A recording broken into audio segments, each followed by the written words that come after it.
Okay, so it's just called the Capex KSC60 versus the KS120. And it might help you make a decision. So let's go over here first. Chris, I want you to shoot over here and look at both these Kpi. By the way, that's plural of Capex as Kpi. I think everybody knows that. But if we look at the footprint standing upright in the portable position, the rolling position with the stands, they're identical. All right, it's because this is the KSC60. It has a smaller footprint, but to go on the stand, it's the same stand. We have this bracket right here that you mount the KSC60. The footprint is actually this big. I'll give you dimensions in a few minutes. Okay, and you can level it up and everything. In the previous episode, I don't know if I showed you this, but you can store extra saw blades on the bottom of that bracket.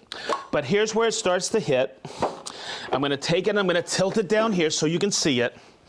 All right, and we'll leave them here. But you can see the height's different and the overall footprint of the base is different. Now this question came up, and the reason I'm mentioning this is because someone said, hey, I'm going to build this in. I'm not going to get the stand. I want to build it in. I want to save some space in my shop at home. It's never going to leave. So if we look at the footprint, I want to get some measurements to you. Peyton. So your dimensions, okay, are pretty simple. It's 27 by 21 with a 25-inch height. I put it in imperial for you. This one over here, the KS120, is 32 by 24. Okay, by 28. Now, you may measure this and go, ooh, that's a lot smaller than 32. Watch. What I measure in my shop at home is from here all the way back. The rails don't go out. It's a rail forward design. So it goes up against the wall in my shop. And I'm getting ready to build a new miter saw stand, and this is 32, where this one, I could save a few inches when I build it in, and from the back of the turner here to here, that's 27. This footprint here is pretty short. It's about 13 inches. So I wanted to point that out to you. It's got a small footprint, and when it's up, it's about, you save about 3 inches in height. So if you're building into maybe a little cubby area in your shop, you save some space. But this has got a, it's a 60 millimeter diameter blade. It's actually a little bit more, no, it's got a 60, I'm sorry, time out. It's got a 60 millimeter depth of cut. This one I believe is 88. So I'm gonna go back and forth because someone asked me, why do I need this? And they were trying to decide between the two. And this happened yesterday, in fact. Somebody came here and said, I'm looking at this, but man, I'm always gonna buy bigger. So I'm gonna go over some dimensions with beveling and also in depth. This right away has a 3.5 inch depth of cut. So you can do a typical nominal 4x4, right? This one has a what? A 60 millimeter depth of cut, but a 2 3/8 depth of cut, or just about 2 3/8, roughly 2 3/8. So someone says, well, I may need that someday. So you gotta ask yourself, how often do I cut that above 2 3/8? Really think that out, and that may help you out in a decision if you're trying to choose your first Capex. I hope that made sense, but I can tell you right now, in my shop at home, I have this, and I don't utilize that depth of cut very often. 2 3/8 would be more than enough. And I've thought about this, and I've thought about this. I am rebuilding my miter saw station, and I may want a smaller footprint because this hits the bottom of my cabinets in my shop at home. Okay, so just a quick thought process. Now, here's another thing that's been a learning curve, and I wanted to coach people on this when they get it. So, let's talk about the bevel on this. Okay, I did recently. It goes 46, watch, I'll show you how it's done. You take it like this, and if I'm going to the right, when I'm standing this is to my right. I press this button here, and I go this way. Oopsie. Yes, you have to take these off. Come on, I'm always used to the other Capex taking those off. Okay, and I'm gonna bring it. And if I push it again, This goes to 46 on the right. If I go to the left, okay, I can press it in and I can go to 47. Then I lock it in. Now here's what I want to get across to you. I'm going to put it at 45. And this is where I run into this on both machines, and I started laughing when I was using this the other day. I know that I can get 1 9/16 inches. I can cut a 2x4 at 45, but it has to be on the left side. I want to show you why. If I go to the right, okay, and by the way, the Capex has this situation as well. Right in here, look in here, Chris, okay? My dimension from here to here is 3/4, so I can only cut 3/4 on the right when I'm at 45 or 47. Follow me? I'm going to bring it to 47. You'll see it drop even further, and I can only do that. So if you're cutting thicker stock at a 45-degree bevel, thicker than 3/4, you've got to cut it when you're cutting from the left. I hope that made sense. Okay, now on the Capex, it's a little different. Yes, you're going to have more capacities. The Capex goes, and I love another difference between the two. You'll see that on the KSC, it's a little turn knob back here. On the Capex, you have, this is how you lock it. And I think that's sweet. I'm going to remove the fences here. Really easy. Whoopsie. Okay, and I've run in this before because I like to bevel everything on the right. That's just the way I am. I'm going to take it, and to go to the right, you have to turn this knob. Chris, get it on this. A lot of people don't know this. You have to turn that. That releases the little pin that stops at the 0-degree mark, okay? I'm going to take it here. I'm going to put it at 45, okay? And I want you to see this. By the way, this goes 47 either ways. I want you to come in here, and once again, you have your limitations here. Your board will hit here. So it's a thinner thickness here versus the other side. I'll show you that. This here is 1 3/8 inches or 35 millimeter. I'm going to get the hole down here, and I'm going to bring it. Now I'm going to switch it over, and I'll bring it over here. And Chris, you'll see this in here. I have a much bigger thickness that I can bevel here on the left, and that is 55 millimeters or 2 3/16. The next thing I want to talk about is this is cordless, okay, and this is corded. So somebody asked me in Providence last week, why would I need this? I have this. I go, you ever go to a job site and you're fighting for a junction box? And he goes, yeah.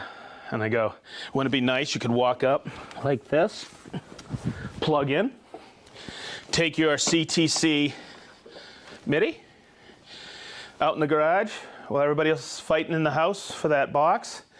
No extension cords to trip on, and you're completely autonomous right there.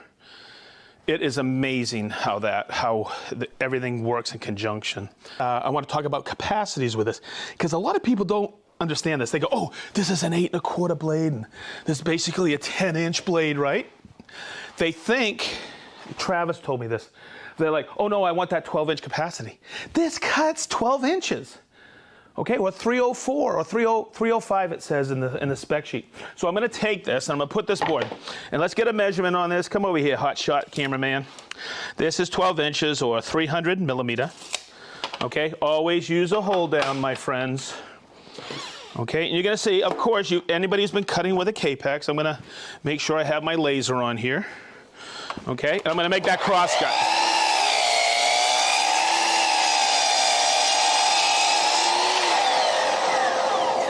I'm going to take that same board, I'm going to bring it over here, and did you notice, hey, I'm going to make you run around, big unit. I need it. This is the hold down for the Capex, and it works on either side.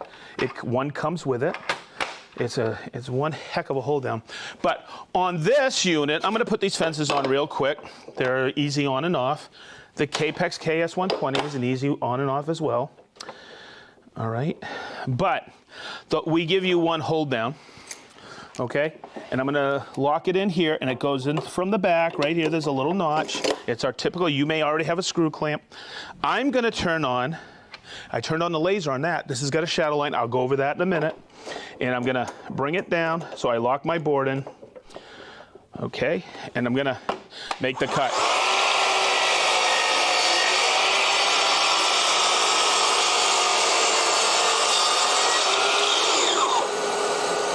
And of course, because of Bluetooth, that automatically syncs. The CTC MIDI, I didn't even have to think about it. I synced it this morning. So it's kind of effortless. It has the KSC60 has a 12-inch or 305 crosscut capacity. It's because of the rails. So I wanted to make sure you understood that. On the Midas scale, on the KS120, boy, I'm going to wake up in the middle of the night going KSC, KS. I'm going to be miss the model number. It goes 60 to the right and 50 to the left. On this one, come here, man. On this one, the KSC, the cordless, it's really nice. It goes 60 both ways. So that makes it really, really awesome for a lot of trim guys out there. Now, the thing is you're going to knock something out, some quick casing and some quick base. Why do you want to lug that? That's 47 pounds. That's still the lightest 10-inch out there. It is wicked light. But knock off the batteries, you put them on the charger in the van, bring this in, and it's 37 pounds, it's 10 pounds lighter. Okay? But does that make a difference if you're going from house to job every day, in and out of the van, in and out of the shop? It makes a difference. All right? I hope that made sense. Boy, it's still, both of them still have notching features. But let's talk about this. Let's start over there, Chris. I'm going to grab another piece of plywood so we can see this. Because I didn't know about this feature. I didn't know how I would feel about it, because I've seen it on other machines before. But boy, our engineers nailed this, and I really like it. And I may switch out in my shop to the KSC, even though I have an outlet right behind my Capex. Okay, I'm gonna bring this over. And yes, it has a laser. What's in between the laser lines is gonna go away. That's the curve. It's fully adjustable. I am gonna show you sometimes that gets mucked up a little, and you have to use a posi drive screwdriver. It has to be a Festool. Whoop, whoop, whoop, whoop, whoop. Okay, but to remove the lens, it's right here. And you see I can't get it out. All right, and sometimes for me, if that laser's not crystal clear, before I adjust it, I will take this out, and hopefully we can get this. This gets covered up with pitch. I've seen this lens completely covered up. So what you do is you just take a microfiber rag, you clean it off, and what happens is if that gets a lot of pitch on there, it'll start to diffract, and then you think you have to adjust it, and you don't, and you just take that posi drive number 2 and screw it right back in. Remember, it's got to be a Festool screwdriver. Okay, so let's go over here.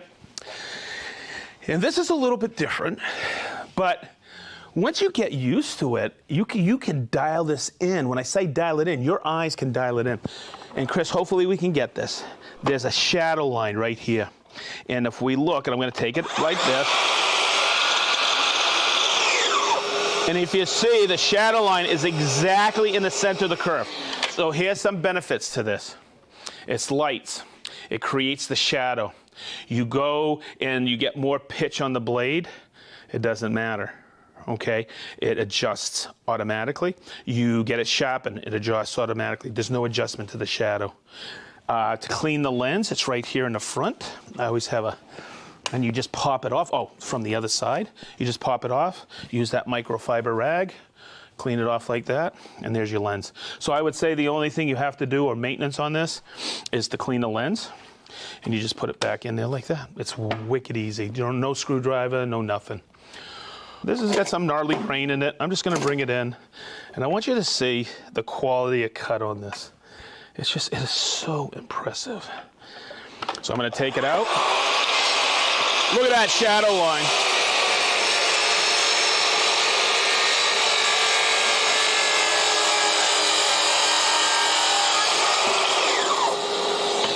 I've seen so many people, even with the KS120, they take it and they think they got to do 2 or 3 cuts. You don't.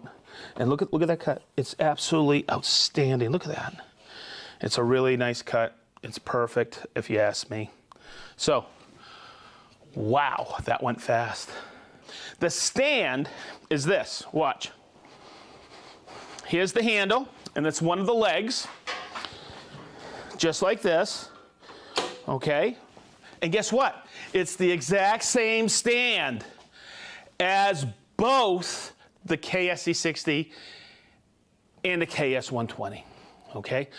What's different, and I'll go in that in a few minutes. Now, I'm gonna take this and set this aside. This is one of the legs, but it's also one of the handles. So I went out back today, and one of the things you gotta do when you put the stand together, the one that comes for the KSC120, hey, it's been a few weeks. Give me a break. Garrett's over here laughing. Okay, this is what goes on the bottom to go on the stand. Chris, follow me over here. What goes on the bottom of the cordless K-Pex is this. It's a full bracket, and we have these extra extensions here. Whew, I told you I'm gonna work up a sweat today, guys. So when you put these on, Chris, come in here. Everybody would say, hey, these look identical. Okay, everybody, in the chat, tell me, identical, what movie? Don't say it. I know you do. Identical. Okay, they're not identical. Hey, you tell the two Utes. Okay, over here. This one has this little tab. Okay, so Chris, I'm gonna have you back up over here, and I want you to look at the K-Pex. When I look at the K-Pex, KS120, this is my right, I know that, and this is my left. So when you put these brackets on, it comes with these 5mm hex cap screws and this nut right here. And where it goes is through the K-Pex, through here, and I want to do this up close so you can see it. And it goes in and then locks in just like that, okay? You just put it in like that. But these brackets are what's important. You see this tab here? This is what locks the handle in the upright, on the storing position. So you want to get this one right. What I like to do is I'll bring this up like this so you can see the bottom of the K-Pex, okay? And always remember this. Chris, follow me on this. This unit goes here, and this goes to the back right of the K-Pex. Follow?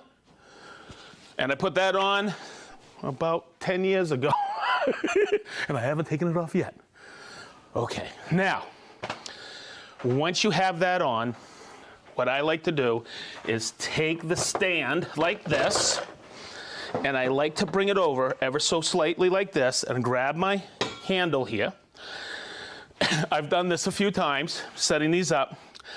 This goes in, you see how this handle is canted in like this? That's where this goes, okay? But when you set this up, I like to take the K-Pex, tilt it up. Chris, come in here so we can see it.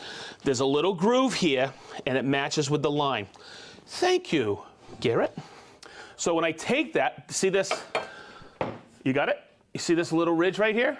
It's like a captured washer. You take it like this, and that slides right up in there like this.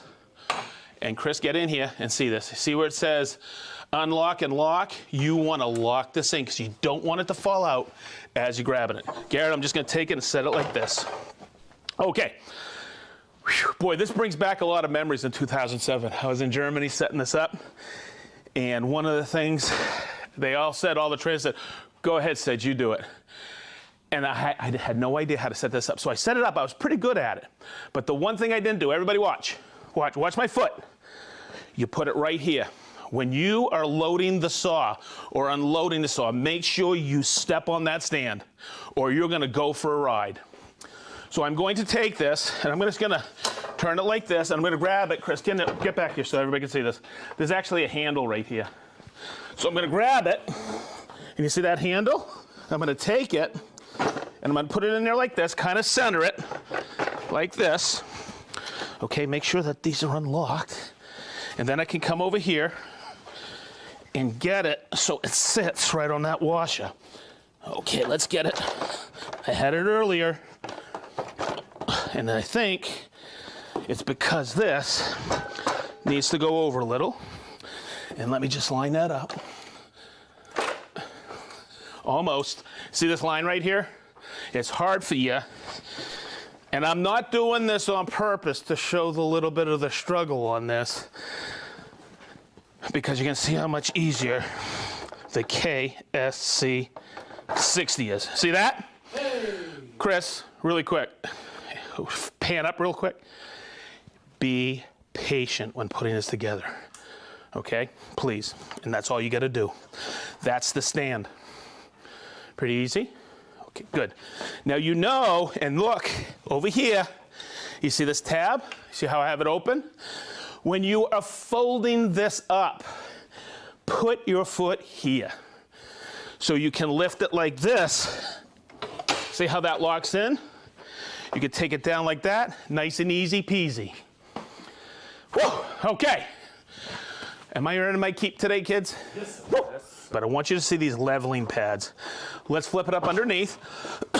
You do know I should call this out. You have storage for extra blades underneath in this bracket.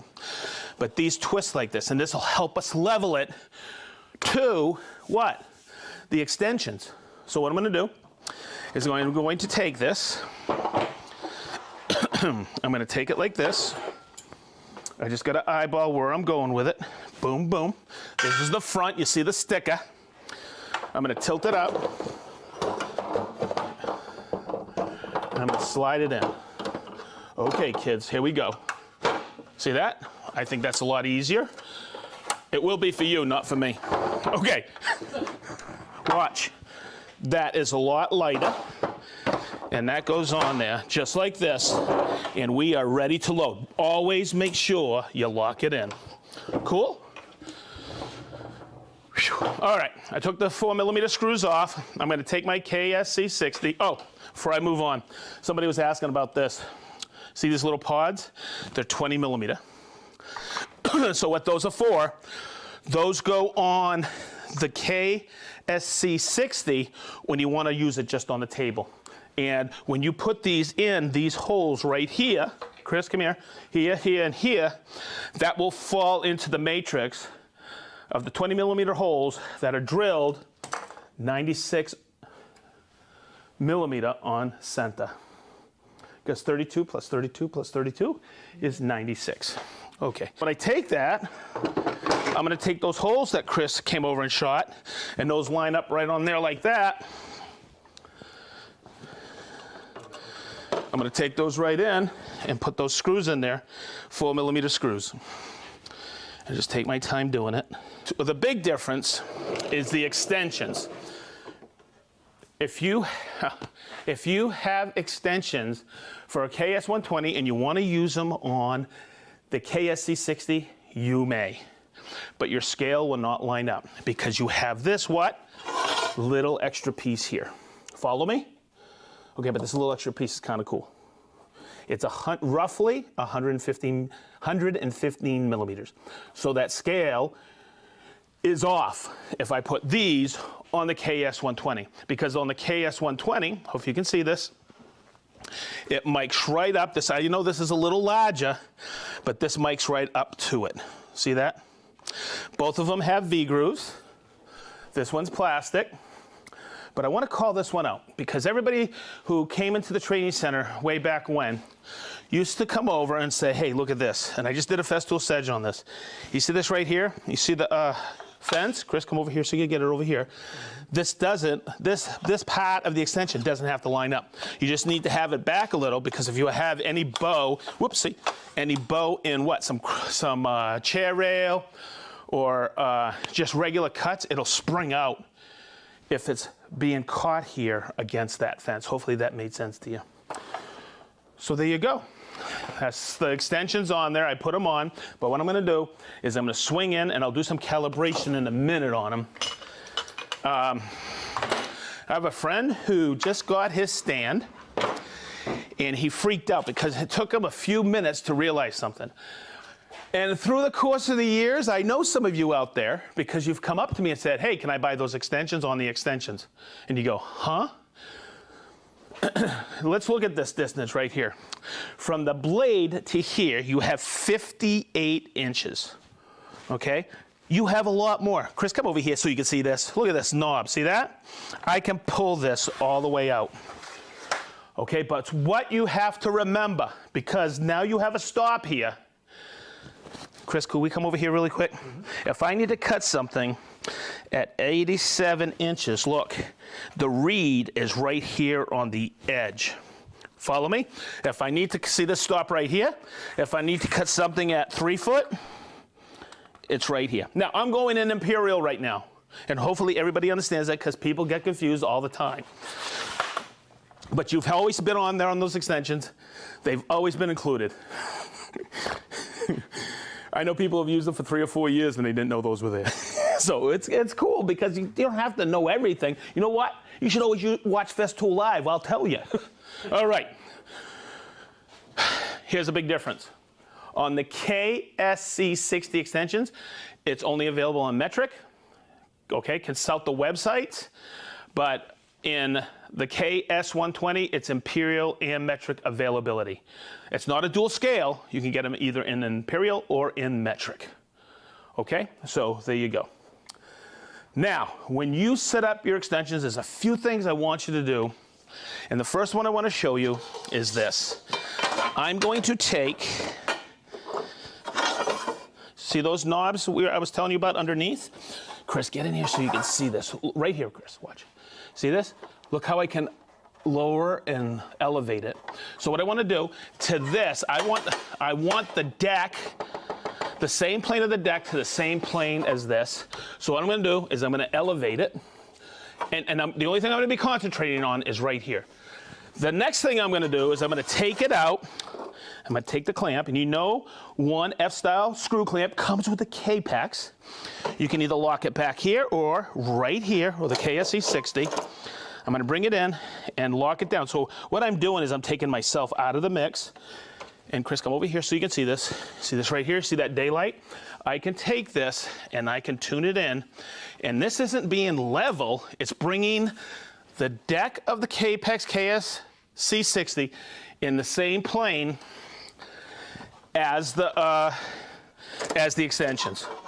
Okay, now over on the KS120. Woo! I told you to push it back a skosh, and I think that's it.